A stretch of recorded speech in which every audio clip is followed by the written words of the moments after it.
तुम्हें कितनी बार बताया है, मेरे तैयार होने से पहले मेरा नाश्ता तैयार हो जाना चाहिए। शादी के 25 साल बाद भी मुझे क्यों बार बार एक ही बात बतानी पड़ती है लता? तुम्हें क्या है? तुम तो आराम से घर पर रहोगी, मुझे काम पर जाना पड़ता है। तुम हो कि हमेशा बेवकूफ़ों जैसी हरकतें करती हो। अगर तुम ये जानबूझकर करती हो तो याद रखना, मुझसे बुरा कोई नहीं होगा। आज भी प्रशांत का पारा चढ़ा हुआ था। इन कटु शब्दों में अपना गुस्सा उतारते हुए, गीला तौलिया कुर्सी पर फेंकते हुए प्रशांत गुस्से से लता की तरफ देखने लगा। लता के लिए प्रशांत का ये बेवजह का गुस्सा कोई नई बात नहीं थी। वह महीने में 3-4 बार ऐसे ही लता पर बरस पड़ता था। पहले पहले लता उसका विरोध किया करती थी, लेकिन जब कई सालों तक प्रशांत में कोई बदलाव नहीं दिखा तो लता ने खुद को ही बदल दिया। अब प्रशांत के कुछ भी कहने से लता को कोई फर्क नहीं पड़ता था। प्रशांत की हर बात वो चुपचाप सिर नीचे झुकाए सुन लेती थी। शादी के पहले 5 साल तक लता ने पूरी कोशिश की थी कि प्रशांत को बदला जाए, लेकिन फालतू का गुस्सा करना और बाद में लता को भला बुरा कहना, यह मानो जैसे उसकी आदत बन गई थी। कोई भी वाद विवाद होता तो प्रशांत सीधा लता को बोल देता, अगर मैं तुम्हें अच्छा नहीं लगता तो क्यों नहीं चली जाती अपने मायके, क्यों रहती हो मेरे साथ? इतना सब कुछ होने के बावजूद लता प्रशांत के साथ रहती थी, क्योंकि उसे अपनी बेटी की फिक्र थी। और वह जाती भी तो कहाँ। अपने बूढ़े हो चुके माँ बाप को इस उम्र में परेशान करना वे नहीं चाहती थी। समाज और लोग क्या कहेंगे, ये भी तो उसे देखना था। वह इतनी पढ़ी लिखी भी तो नहीं थी कि खुद जाकर कोई नौकरी कर सके और अपना और अपनी बेटी का पालन पोषण कर सके। लता को अब अपना फिक्र नहीं थी, उसकी फिक्र थी तो बस अपनी शादी लायक हो रही बेटी की। लता नहीं चाहती थी कि पति पत्नी के झगड़े की वजह से काव्या डिस्टर्ब हो। काव्या की पढ़ाई पूरी हो चुकी थी, उसके लिए अब शादी के रिश्ते आने लगे थे। कई रिश्तों को काव्या ठुकरा चुकी थी। 2-3 दिन महीने बाद अच्छा रिश्ता आया। रिश्तेदारों और पहचान के लोगों ने भी लड़के के बहुत गुणगान किए। प्रशांत एक शाम अपनी बेटी के पास बैठकर उसे बताने लगा, काव्या बहुत अच्छा लड़का है, पढ़ा लिखा है, बड़ा घर है, बहुत अच्छी नौकरी है। ऐसे रिश्ते बार बार नहीं आते बेटा, इस बार मना मत करना। काव्या अपने पिता से ज्यादा बात नहीं करती थी, शायद डरती थी या शायद नफरत करती थी, लेकिन आज वो अपनी पूरी हिम्मत इकट्ठा कर बोली, मुझे अभी शादी नहीं करना है पापा, मैं नौकरी करना चाहती हूँ, खुद अपने पैरों पर खड़ी होना चाहती हूँ। हाँ तो उसमें क्या बड़ी बात है, मैंने लड़के से बात की है, वह तुम्हें किसी बात के लिए नहीं रोकेगा।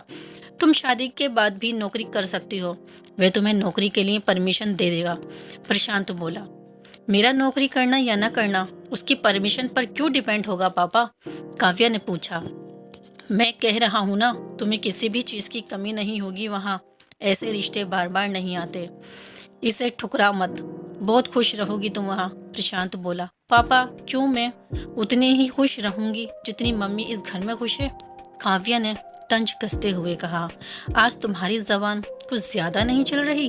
प्रशांत गुस्से से आंखें बड़ी करते हुए बोला, पापा मुझे शादी ही नहीं करनी है, क्योंकि शादी के बाद अगर वह लड़का आपके जैसा निकला तो मैं क्या करूँगी? मुझे आपके जैसा जीवन साथी नहीं चाहिए जो बिना बात के मुझ पर हमेशा चिल्लाए। मुझे कुछ भी अपनी पसंद का लेना हो तो 10 बार सोचना पड़े, कहीं वह नाराज ना हो जाए। मेरी तबीयत कैसी भी हो उसे परवाह ना हो। रोटी थोड़ी सी मोटी बन जाए तो घर सर पर उठा ले, उसकी चेकबुक ना मिले तो भी मेरा ही दोष निकाले, और हर छोटी मोटी बात पर मुझे मायके जाने के लिए कहे। काव्या ने अपना दिल खाली करते हुए पापा से सब कह दिया। प्रशांत का गुस्सा 7वें आसमान पर था, लेकिन उसके मुंह से एक शब्द भी नहीं फूट रहा था। वो काव्या की बातें सुन रहा था। काव्या उतना ही बोलकर चुप नहीं हुई। आज पहली बार वह अपने पापा के सामने इतना कुछ बोल रही थी। पापा, आपने माँ के साथ हमेशा गलत व्यवहार किया है। आप अपने ऑफिस का गुस्सा बिना सोचे समझे माँ पर उतार देते हैं, कभी इस बात की परवाह भी नहीं करते उन्हें कैसा लगता होगा। आपकी बातें सुन माँ ने अपना स्वाभिमान खो दिया। प्रशांत आज पहली बार अपने किए बर्तावों को महसूस कर पा रहा था। वो इतना ही बोल पाया, जो तुम्हारा मन है वो करो, मैं तो इतना बुरा हूँ ना? काव्या ने प्रशांत का हाथ पकड़ा और बोली, पापा मुझे सिर्फ एक सवाल का जवाब दे दो। क्या आप चाहोगे कि मेरा पति आपके जैसा हो? अगर आपका जवाब हाँ है तो कर दीजिए मेरा रिश्ता आज ही, और ना है तो मुझे आत्मनिर्भर बनने दीजिए। तो चुप बाहर चला गया। आज उसे लता के सामने जाने में शर्म आ रही थी। चलते चलते उसकी आंखों से आंसू बह रहे थे। प्रशांत ने आज से अपने आप को बदलने का निश्चय किया। अगले दिन से लता ने अपने पति के में काफी बदलाव देखा। फिर सोचने लगी कि जो हिम्मत काव्या ने दिखाई, वे हिम्मत अगर मैं पहले ही दिखा देती तो शायद आज परिस्थिति कुछ और होती। अब काव्या पढ़ लिख कर अच्छी नौकरी करने लगी थी और 3 साल बाद उसके लिए एक अच्छा रिश्ता आया। और उसकी विदाई पर प्रशांत बोला, बेटा तू हमेशा खुश रहेगी क्योंकि तेरा पति तेरे बाप जैसा नहीं है। प्रशांत की यह बात सुनकर लता और काव्या की आंखों से आंसू बहने लगे। दोस्तों, हमारे समाज में औरतों को भले ही देवी का दर्जा दिया जाता है, लेकिन वे स्वतंत्रता नहीं दी जाती जो उन्हें देनी चाहिए। उन्हें बचपन से ही बताया जाता है कि वे पराया धन है। स्कूल से आने में देर हो जाए तो पिटाई मिलती है। मोबाइल पर बातें करते हुए दिख जाएं तो, खिड़की से झांकते हुए दिख जाएं तो शक किया जाता है। माँ बाप का घर तुम्हारा नहीं है, पति का घर ही तुम्हारा घर है। जीवन भर ये बातें बता बता कर उन्हें ससुराल भेज दिया जाता है। और एक दिन किसी छोटे मोटे झगड़े में ससुराल वालों ने उन्हें सुनना पड़ता है कि इस घर को छोड़ दो और मायके चली जाओ। अब आप ही बताओ दोस्तों, ऐसी स्त्रियों का सच्चा घर कौन सा है? आखिरकार वे किस घर को अपना गए? Thank you everyone.